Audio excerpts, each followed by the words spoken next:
And we are ready to go. Ladies and gentlemen, thank you so much for attending our club meeting today. My name is John. I'm happy to announce Toasting with Altitude. During this meeting, if you could please refrain from making a lot of big gestures and hand movements that might distract our speakers while they're trying to give their speeches. If you work for World Headquarters, if you could be so kind as to log off the VPN at this time. And with that information, I am happy to present Toastmaster Christy Oblonsky, our president. Hi, everybody. Happy Wednesday evening for some, afternoon for others. Today is our meeting number 80 with Toasting with Altitude here on Zoom. Our club mission is we provide a supportive and positive learning experience in which members are empowered to develop communication and leadership skills, resulting in a greater self-confidence and personal growth. As your president, I am also the Toastmaster of the day today, and the theme for today is spring fever. I am a Colorado native. I grew up at 9,000 feet. I'm used to snow, and I'm well aware that March is our snowiest month. But yet, 35 years of living in Colorado, I'm still in denial that I have over 12 inches of snow on my north-facing back patio, because all I want to do is put out my lawn chairs, work on my back patio, and get some fresh vitamin D on my skin. And no, not the vitamin D that I got from shoveling, I don't know, 30 inches of snow a week ago. I want 80 degrees. Therefore, I made the theme today spring fever, because what is better than being 5 days in the spring and feeling 65 degrees of sun on your shoulders? With that, we have a very exciting meeting lined up, and I know a couple people will go along with the theme. So I'm excited to go ahead and announce the functionary roles for today. For starters, I'm going to introduce you to Rachel, who is the grammarian today. Thank you, Madam Toastmaster. It is my pleasure to serve as grammarian today. I have just posted the word of the day in the chat. The word of the day is regenerate. In keeping with our spring fever theme, I would like to regenerate and get some new energy and new life, because I've kind of wilted being stuck inside for a year. This word of the day, regenerate, is a verb which can be used in the instance of a crab in the process of regenerating a claw. It regrows or replaces lost or injured tissue. It's also an adjective describing being reformed or reborn in a spiritual or moral sense. The experience left him feeling truly regenerated. And such is our meeting, always leaves me feeling regenerated. And with that, I will turn it back to you, Madam Toastmaster. Thank you, Rachel. I think one of the reasons I also have severe spring fever is I spent last week in Scottsdale and Phoenix, Arizona, where it was 80 degrees and I got to see a palm tree and I got to sit by the pool. Therefore, I felt so regenerated being in that 80 degrees. And then we come back here to more snow. Next up, one of my favorite roles, Cheyenne is handling as our awe counter. Cheyenne, will you explain what your functionary role is today? Yes, Christy, thank you for the opportunity. I hope everyone has a regenerative experience with our club meeting today. As the awe counter, I will be keeping tab of and counting how many crutch words that our speakers and participants are using, whether they're saying or you know. And at the end of the meeting, I will give a report on what that looks like to give us an idea of things that we could continue to work on to become even better speakers. Back to you. Wonderful. Thank you, Cheyenne. Up next, I'm going to hand it over to Wally, who will be describing his role as timer. Thank you, Christy. As a Southern California native, I can confirm that if it's snowing still, it is winter in my head. So we're in about 5 months of winter still. It's going on, it's okay, but it's very cold. As the timer, I'm going to be timing the prepared speeches, evaluations, and table topics. I'm going to be using my backgrounds for the timing. Prepared speeches are 5 to 7 minutes. It will be 5 minutes green, 6 minutes yellow, and 7 minutes red. For the evaluations, 2 minutes green, 2:30 yellow, and 3 minutes red. And table topics you'll have between 1 to 2 minutes. 1 minute will be green, 1:30 yellow, and 2 minutes red. If you want to track your timing, make sure to pin me before you start speaking. Back to you, Christy. Thank you, Wally. I was hoping for some sunshine and watermelon and maybe margaritas for the timer, but okay, we'll go the traditional route. Up next is going to be Carol. She will be our vote counter today, who helps bring a little competitiveness to the Toastmaster meeting. Thank you, Christy. I also look forward to spring, and all this wonderful snow will help regenerate our flowers and our trees, so it has a wonderful purpose. My purpose as vote counter is to give you an opportunity to vote for best speaker, best evaluator, and best table topics speaker. It's a chance to generate some enthusiasm and some extra energy at the very end. I will send a link in our chat that is for an online voting ballot. So please select your choices, and then we will recognize our illustrious speakers at the end. Back to you, Christy. Thank you, Carol.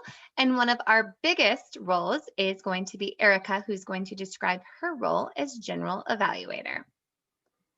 Thank you, Christy. Greetings, fellow Toastmasters and honored guests. My role today as the General Evaluator is to evaluate the whole meeting. So at the end of today's meeting, I'm going to talk about things that went really well and some ideas for some improvements for future meetings. So glad to be with all of you today in our virtual Zoom environment, and I'll head it back over to Christy. Thank you, Erica. Now it is time to move towards our speeching, that's not a real word, our speech section of the meeting. I want to thank both Trixie and John Ogden for taking on some last minute roles here. John, if you want to go ahead and introduce Trixie and her speech, it would be appreciated. Thank you, President Ubrowski. My job today is to introduce you to Trixie, who will be giving her speech Fierce and Fabulous today. My job is to judge her on her use of words, her mannerisms, and her overall presentation. We discussed a little bit about some things that she wants to work on, so let's see if what Trixie has for us today in her speech. Over to you, Trixie. Thank you, John. When you think of the word fierce, what do you think of? When you think of the word fabulous, what do you think of? Do you think of something like my cosplay costume, all feathers and wings and lace? Well, if you're Trixie, probably. Or maybe you think of Trixie when you think of those words. But I want to challenge you to think, did you think of yourself when I said those words? And if not, think why or why not did I think of those things? One thing that I've noticed in this past year is that I don't think I've been as fierce or fabulous as I've been before. And I see that other people have gotten this way too. We've gotten lazy. We wear hoodies and we sit down and we don't stand for our talks and we read instead of learning to do things the right way. So I challenge you, though I love my Toastmaster jersey and I wear it everywhere, to shed the light off of the jersey and own your own fierce and fabulousness. It's a time for us to regenerate ourselves, to revive how we've been doing things. We did not join Toastmasters to sit down and give our speeches and read across the line. No. We learned how to stand with presence, how to put our arms at our side. And guess what? You can still do that. You can prop your books up high like I have. I probably need a few more books, but still raise it up and stand up. Open up that diaphragm and own your fierceness and fabulousness in spring. It's time to spring into spring. Maybe you need to do that by doing what we don't do with our clocks, because we usually go forward, but I want you to take a step back and think about, well, why haven't I been doing that? Maybe you've got Zoom fatigue. You're in meetings and meetings and more meetings online. And if you're in multiple clubs, you can get a little burnout. How do I know? I got burnout. Marsha warned me of this. Rhea Thompson warned me of this. And many others who've been in Toastmasters for a while said, if you be in too many clubs, if you are in too many clubs, you might get a little burnout from being so active in Toastmasters. And I loved being active in Toastmasters. And I'm really going to miss this club and many of my clubs because it's time for me to take a little step back. But don't you fret. I will not stop being fierce or fabulous. Instead, I have decided that, Trixie, you need to adopt this.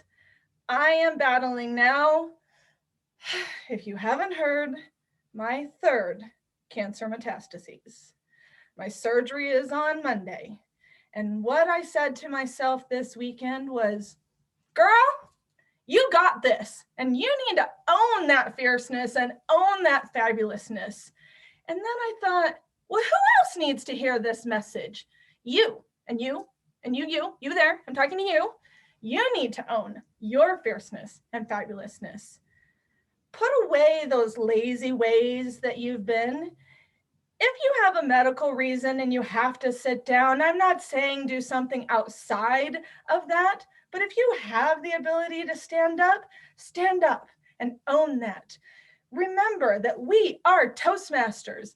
I am a Toastmaster. And whether I'm in one club, 0 clubs, or no clubs, you can't get the Toastmaster out of Trixie.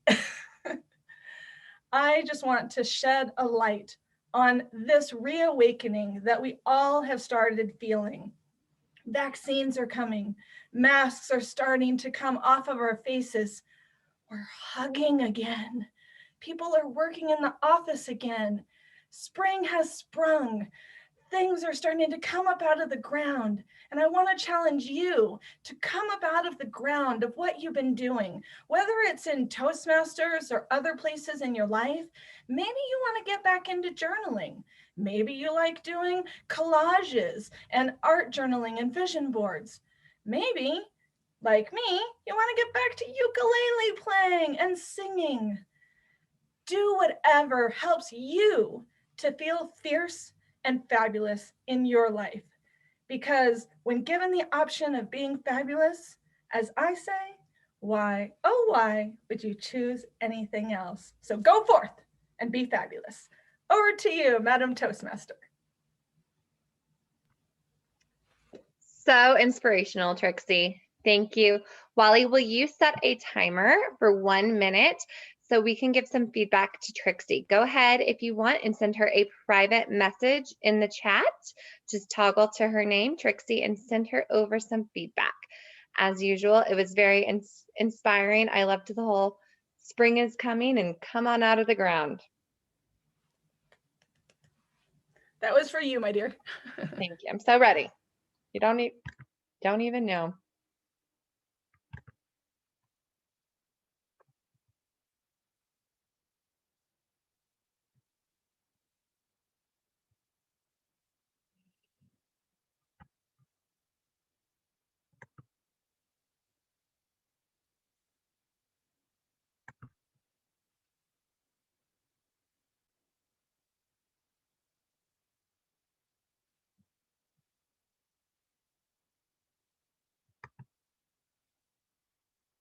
Thank you, Wally.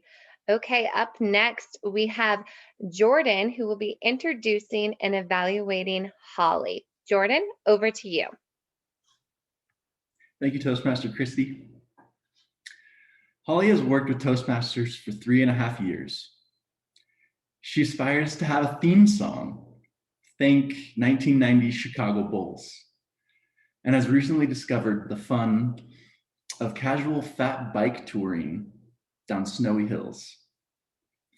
The key is the down part of the downhill. She fundamentally believes that people are interesting, even if they, as a species, tend to be unreliable. Today, Holly will be working out of the dynamic leadership path in level 2, project 1, understanding your leadership style. So please put your hands together for Holly Kiley.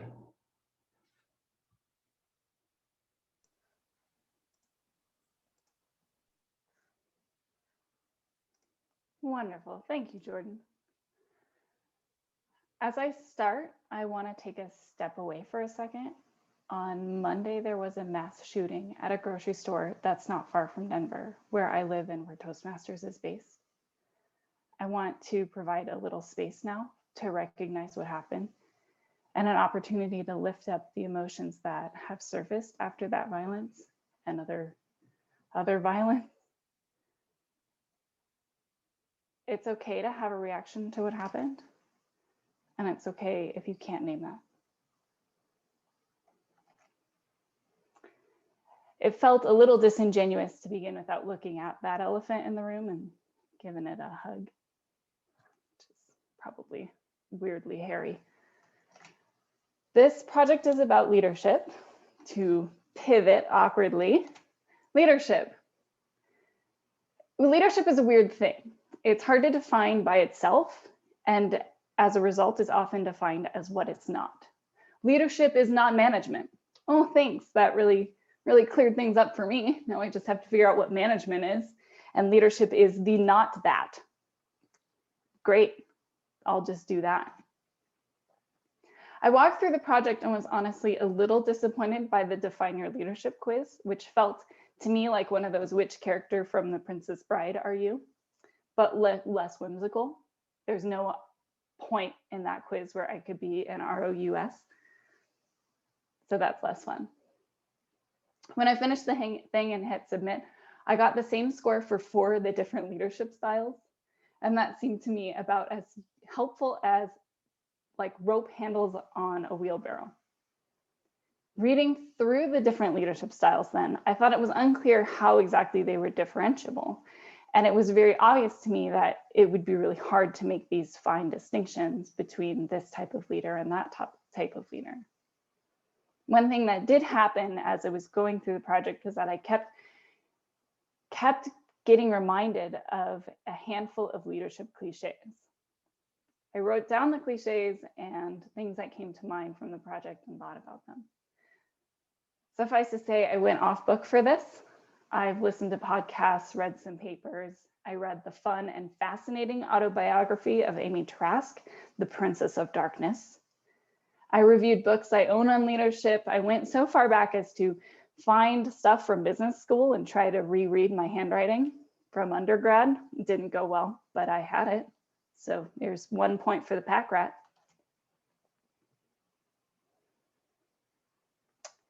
I have collected the leadership cliches that stuck with me the most. And for the rest of the speech, I'm going to walk through them and a couple of things that I learned about them or that made me think a little bit more deeply into leadership from the cliches. First, a cliche, the term comes from French and from printing. When they had a phrase that kept being used over and over again, they would cast it in a single piece instead of individual letters. And the noise when it got printed was cliche, cliche. That's where that comes from. These cliches are things that people repeat over and over and over again, so much so that they're just common language. You could cast them in a single backward letter French printing press. So let's start. The first one is, don't bring me a problem without a solution. Don't.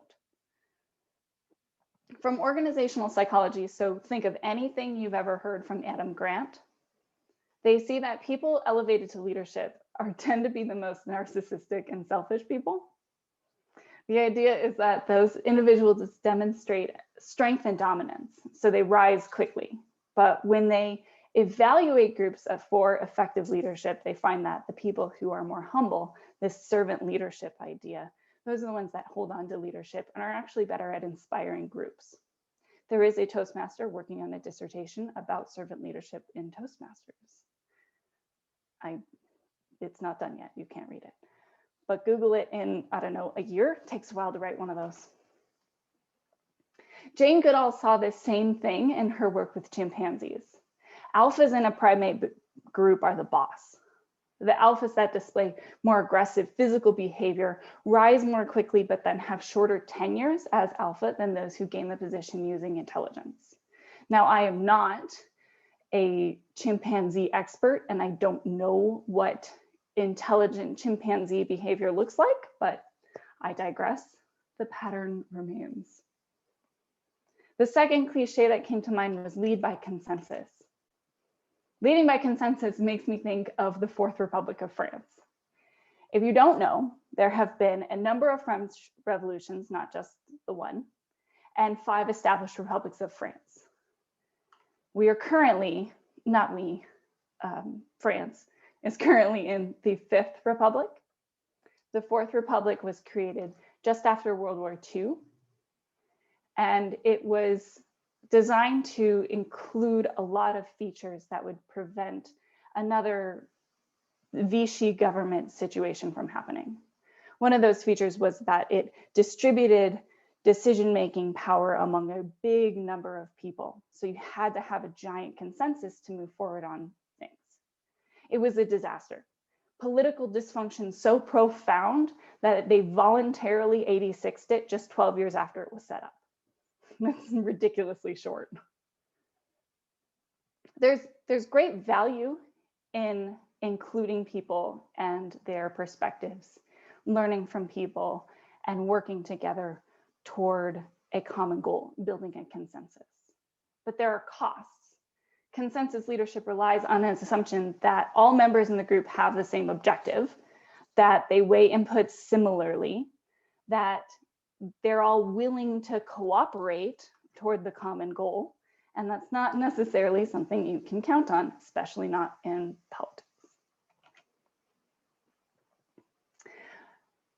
The third one is lead by example.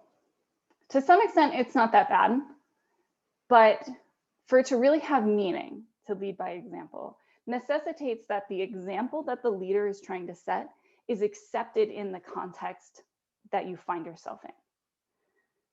I thought about how women who first succeeded in getting into politics and business did so by becoming more male than the males. The prototype for someone who was a leader or a politician or a governor or whatever it was someone who was male, masculine, narcissistic, their politics, a real man's man. So if the women didn't exhibit some of these maleness traits, then they were criticized as being too soft or too unprepared or just generally not a leader. And that's still true. Those are still things that we see when we look at differences in how people describe a man and a woman doing the same job. What we need is 2 different archetypes, different ways of doing things that can build off of each other. And only then can we have new leaders come up and create a new example. You can't have one structure and then expect everybody else to lead by example in exactly that same structure. That's not leading by example, that's following the example and just reciprocating it. It's living in an echo chamber. They found this in queen bee research, where bees that wanted to move up in the hierarchy had to be more aggressive than the other bees, and then they were mean to the bees below them. I don't want to be a mean chimpanzee. I don't want to be splintered like the Fourth Republic, and I don't want to be a mean bee. I want people to feel energized. I want people to feel like the strengths they bring are leveraged and celebrated. Each person is so unique, and I'm amazed by the strengths that people have. So my approach to leadership is try to not be the bad, which isn't very helpful either. I don't know.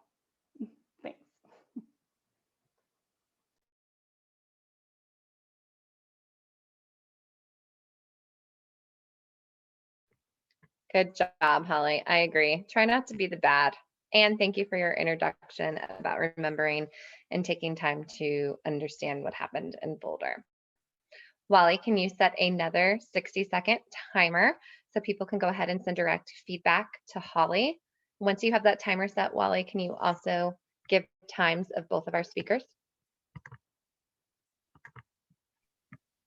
Thank you, Christy. Trixie came in at 5 minutes and 30 seconds. I didn't count the beginning part of Holly's thing because I thought it was important to hear, but she still was over time at 8 minutes and 8 seconds. So Okay, Trixie qualifies. Yeah. there you go, Carol. So just one speaker today. This is again for the Toastmasters, the awkward 60 seconds. Some sit in quiet, some sing like Annie. It's all very entertaining. Let's see what I can talk about. I can talk the Boulder tragedy did hit me and my family very hard on this one. It shakes me every time you get news like this, no matter if it is close to home or miles and miles away. So everybody just send out an extra positive thought for everybody affected. Thank you, Wally, for the timer. Moving on to maybe a lighter section of this meeting, I'm very excited to introduce Laura to do her first ever Table Topics Master role. Laura, I'm so excited to hear your questions and to see how you guide us. Over to you, my friend. All right. Thank you, Christy, Madam Toastmaster. So I am going to ask for volunteers and then I will give you the question. I'm going to riff on the theme of springtime and try to regenerate the meeting a little bit with some variety and some fun topics. So do I have any volunteers? They're really fun topics. They're not hard at all. I'm not trying to stump you. Otherwise, I will call on someone. Anybody? No one? Oh, Erica, there you go. Yeah, I'll go. Okay. So my question, Erica, is someone is traveling to visit you in Denver in March. What do you like to do in March with said visitor, and what would you tell them to pack? Thank you, Laura, for this question. So I love when people visit Colorado because it makes me appreciate even more this beautiful state that most of us live in. And I think March is an interesting time to visit because I grew up in Colorado, and as has been mentioned during this meeting, there's a lot of snow in March. At the same time, we've also had these beautiful sunny days. So I would make sure to let this person know to pack for the snow, bring lots of layers, bring that warm jacket, and also bring not necessarily like tank tops, but definitely some warmer outfits. And then I would plan some different things, possibly tubing or sledding if it's snowing, possibly some great walks or hikes. One of my favorite places that's not too far to from Denver that I love taking people to is Red Rocks. I think it's a beautiful place to see. It's really nice for people to get to see Colorado and to be able to go somewhere close that's so beautiful. So that is what I would do. I would stay flexible as the weather can change day by day. Sometimes it feels like moment by moment. Yesterday it was snowing for a period of time, then hailing, so you never know. So I hope I get a visitor sometime soon and that I get to share these experiences with them. Thank you, Laura.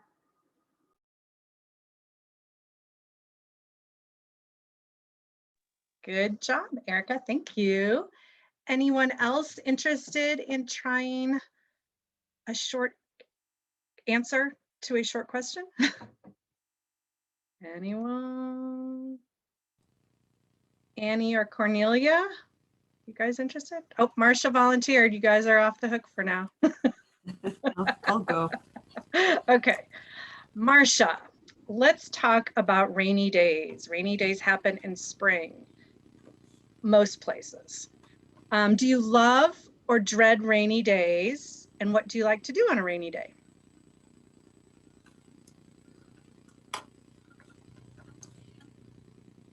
What I love to do on a rainy day is listen to a ball game. if it's a torrential rain and they're playing at home, the Rockies will most likely have a rain delay or a postponement. But if they're playing somewhere else, like right now, they're playing in Scottsdale, Arizona. I love listening to ball games there in Scottsdale because I've been there only once and it's so beautiful. Just like Christy said, you can regenerate your soul in Scottsdale, especially in the ball games and the art galleries. So on a rainy day, I would like to go to an art gallery and see the beautiful, wonderful creativity going on in the art world. I might even get to see a famous artist like Sargent or Degas. Those are thrilling, just as thrilling as listening to back-to-back home runs by the Blake Street Bombers. Back to you.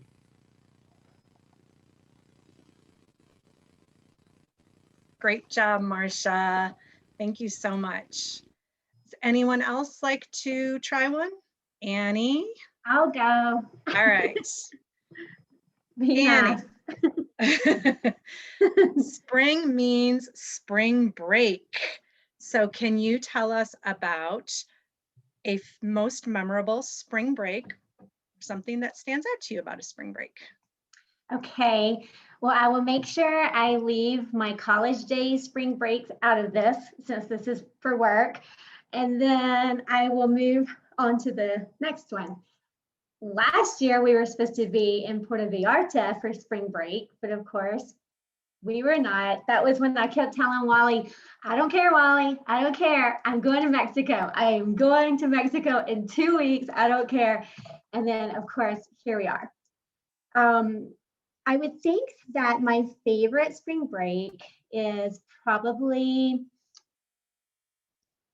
I took Avery to Venice Beach and Santa Monica a few years ago and took her down the Hollywood Walk. So she got to meet Spider-Man, which she thought was like the real Spider-Man at the time. Pretty amazing for a 4-year-old. What else did we do? She played in the ocean. It was just a really special trip for Avery and I. And then from there, we flew down to Florida, and then we went on a cruise to the Bahamas for like 3 or 4 days.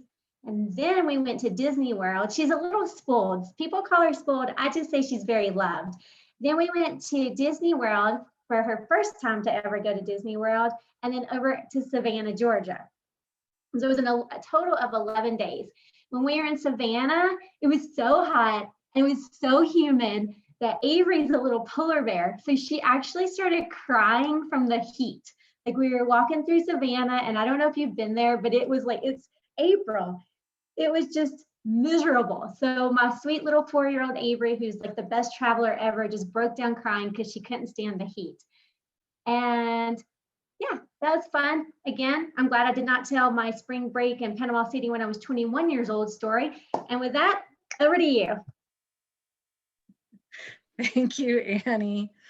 I can just feel that heat in Savannah. That is one humid place anytime except maybe December and January. Quite the opposite of here. Although it does regenerate you when you're in the dry heat to go to a place like that. I think we have time for at least one more, maybe even two. Anyone wanna give it up?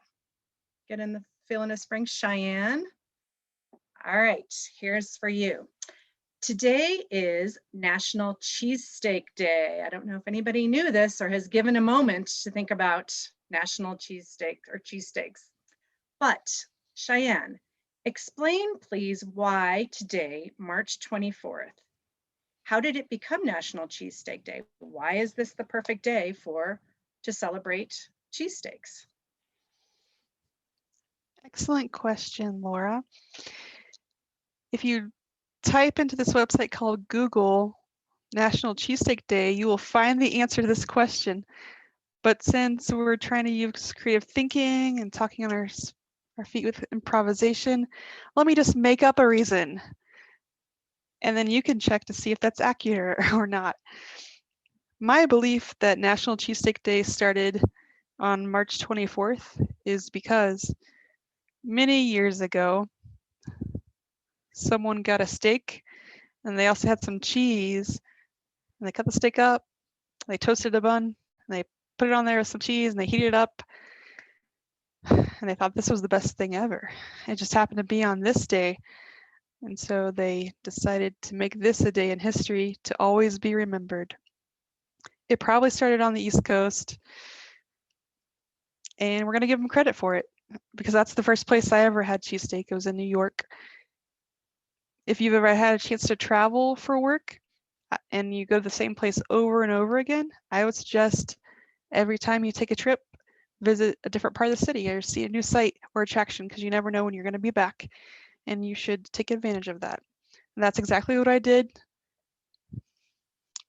3 jobs ago when I was traveling back and forth to New York every week. One of these trips involved eating my first cheesesteak, and it was excellent, and I'd highly recommend it. They are in Colorado, so you don't have to travel to New York to get them.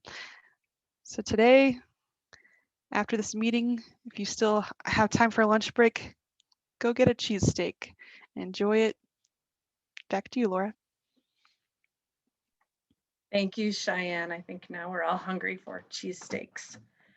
All right, I think we're at time for table topics. So I will send it back to you, Christy, Madam Toastmaster.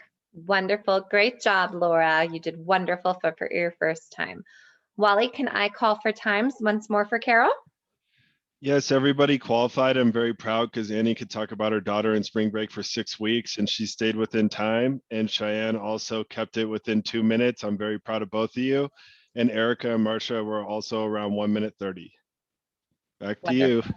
Wonderful. Thank you.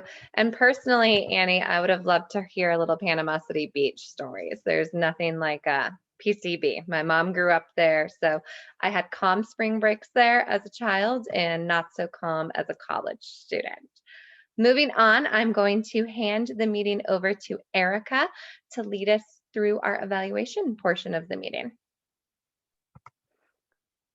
Thank you so much, Christy. So at this point in the meeting, we're going to hear from the evaluator. So I'm going to turn it over to John to give his evaluation of Trixie's speech. Thank you so much, Erica. Trixie, let's navigate so I can see your face here. There you are. Great speech, as always. I mean, you never have problems speaking in front of groups of people, at least not that I've ever noticed. And a couple of things that you wanted me to look out for was hand gestures being too, in your opinion, too rapid, too fast, and distracting. I didn't feel like that was an issue in today's speech at all. In fact, quite the opposite. You had these vivid examples of body language that worked really, really well. Things like when you had the Toastmaster sweater on and you said you wanted to shed the light and you threw off that sweater. That was an attention grabbing moment.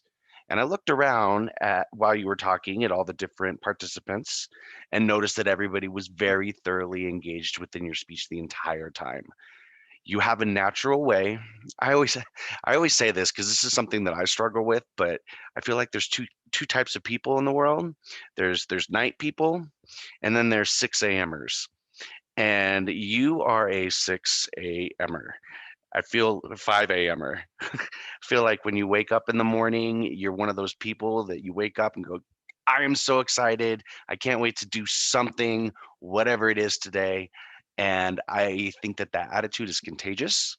It comes across in your speeches and it gives off a positive energy that I think will help you as you meet more friends, as you apply for jobs in the future, as you talk to more clubs. I'm sure it's helped you in the past with your speech competitions. Other things that I noticed, the coming forward and then moving back was a nice touch. And I really felt like you, more so than any other speech, this one in particular felt like you were talking directly to us. Your eye contact was dead on point. The fact that you stood, I feel, was beneficial. And it felt like we were having a one-on-one conversation or we were in a group. So I thought you nailed that. I don't have anything to pick on you for today, anything at all. So great speech. And with that, I will pass the torch back to Erica. Thank you so much, John. Thank you, John. I'm now going to turn it over to Jordan to give his evaluation of Holly's speech. Thank you, Erica. Holly, excellent speech. 7 minutes or whatever time limit you have it never seems to be enough. I hope that Toastmasters has a 20-minute speech for you. So great use of tone and pacing in your intro. That really captured attention well, and it gave us all a chance to let the facts of what happened really sink in. Yeah, I think that's very beneficial to help us regenerate when something like this happens. And then one thing I liked was how you shared your thought process for gathering information for the speech, kind of the avenues you took, what you looked for, what you looked at, and then you smoothly transitioned that into your first point, which was done really well. Another positive I have is that when you are discussing serious matters, you seamlessly throw in little jokes, and not even jokes, but just things that get people to smile or laugh, or anything that kind of will redirect the attention a little bit when things get hairy. I think this also helps for people that may have wandered off for whatever reason. If they hear everyone laughing or see everyone laughing, that kind of gives them a second chance to get in and try and catch up. Finally, your speech demonstrated a great use of examples. And one, they clearly delineated the different sections of your speech. And two, they concretized what sometimes are pretty nebulous concepts to understand. And I feel like linking the concepts to a real world example was very helpful in presenting the information, and it made it easier to remember everything. My only critique is visual presentation. Your video feed appeared to be bouncing. I don't know if I've never noticed it before in our meetings, so maybe it's something new, or maybe it's just so subtle that it takes me evaluating your speech to notice it. But after 30 seconds, it was gone, or at least I stopped noticing it, and I could focus on you. And then timing, yeah, that's it. Nice job. Thank you, Jordan. It is my pleasure now to turn it over to Cheyenne to give our all-counter report. Thank you, Erica. Normally when I serve in this role, I try to avoid doing the duties of the role. I don't want to point out any of the crutch words, but I know that since it's my job, I should try to take it seriously. So I will do it, even though I don't want to. With that said, Erica, 4 times you loved the word so. Annie, 1 time, was your friend. John Ogden, 1 time, was a word that you really like to spend time with. And Jordan, 3 times, was a word that you blessed us with. And with that report, I will turn it back to you. Thank you, Cheyenne. My favorite word used to be so I guess now I have to watch out for the so. It's creeping up on me. All right, it is now my pleasure to turn it over to Rachel, who will give our grammarian report today. Thank you so much, Erica. A lot of the people use the word of the day, regenerate, today, so I'm very pleased about that. If I missed anybody, I do apologize. But the ones I caught were Christy, Cheyenne, Carol.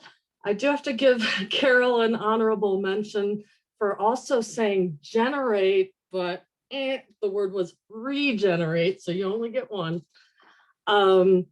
Trixie used it. Laura used it twice. Jordan. I just said Some turns of phrases that I thought were really interesting was Trixie when she encouraged us to come up out of the ground, because that's kind of how I feel when I get in the doldrums, and I liked that inspirational kind of direction. And also her parting words, go forth and be fierce and fabulous. I am going to follow those instructions. Holly had some great turns of phrases as well. I loved rope handles on a wheelbarrow. It's about as useful as that. And I really loved the origin of the word cliche, which I had never heard before. So that was great. Thank you to everyone. And also finally, one last turn of phrase I enjoyed was Cheyenne just a moment ago when she spoke of ahs and ums as a word that we were blessed with, and how she turned it into a kind of a positive thing. That was fun. Back to you, Erica. Thank you, Rachel. I'm now going to turn it over to Wally for our timer report for today. Yes, Erica. For the last two, John and Jordan both qualified. So great job, gentlemen. Back to you. Awesome. Thank you. Carol, when you have them, oh, perfect. Okay, great. So as you'll see, there's a link to vote in the chat. If everyone can take 1 or 2 minutes to vote, that would be great. We'd really appreciate it. And while everyone is voting, I am going to give my report as the general evaluator for today's meeting. So I can't believe in some ways that it's been a year since we've started these online meetings. And I think we've done a great job in these meetings. Thinking back to the beginning when we were new, everyone being, or most of us being, all of us being on Zoom versus some of us being in the office and some online. We really worked to think about how we could have a good video presence. It was great today to see so many people engaged in different ways throughout the meeting. Most of the video cameras were on, the lighting is great. It was nice to see people engaged through laughing during speeches, and also by using the word of the day. Another thing I think was great about today's meeting is that the theme continued throughout the meeting. Christy started with our theme, the speakers brought it up, people used the word of the day to go along with the theme. It was great. I don't have a ton of feedback. I think our club is really good about taking the feedback and working on it. I think one thing that we've done in the past, mostly with one speaker, that I think would have been great to add to today's meeting is to unmute at times. For me personally, I think there was a lot of funny comments said, and it would have been nice to hear other people laughing, and it would have added to the meeting. I also want to, before I conclude my report, I also just want to thank all of the volunteers for volunteering today. I know Christy stepped in at the last minute to be the Toastmaster and filled the roles really quickly. So thank you to all who filled the roles today, and for all our table topic volunteers. It was nice to see people volunteering for table topics today. So thank you all so much. It was a great meeting. And with that, I'll turn it back to Christy. Wonderful. Thank you so much, Erica. Okay, it looks like Carol has sent me the results. As we know, Trixie, congratulations on winning Best Speaker. And again, thank you for filling that spot. Look at the lovely little kitty cat. Best Evaluator goes to Mr. John Ogden, who evaluated Trixie. Let's see, best table topics. Everybody should go ahead and celebrate with a cheesesteak sandwich because Cheyenne went ahead and won that one. Congratulations, everybody. Looks like we are wrapping this meeting up early. At this time, I don't have any club business to discuss. So thank you everyone for coming, and thank you for volunteering for roles. We have plenty of roles available for next week. Erica will lead you as the Toastmaster. So please take a moment, log on to Easy Speak today or tomorrow and pick a role. It helps the whole club together when we can have roles filled sooner than later. Otherwise, you know you're going to hear from me, you're going to hear from Erica, and you're going to hear from Annie. So to save you from getting that annoying Teams message from us, go ahead and volunteer before you're voluntold. Thank you so much. Everybody have an amazing Wednesday afternoon. Pay attention to the weather because I think spring will be here come Sunday. Cheers, my friends, and have a great afternoon. Thank you all. Bye. Bye, everyone. Bye. Thank you. Everyone have a good day. Have a good week. Love you all. Bye.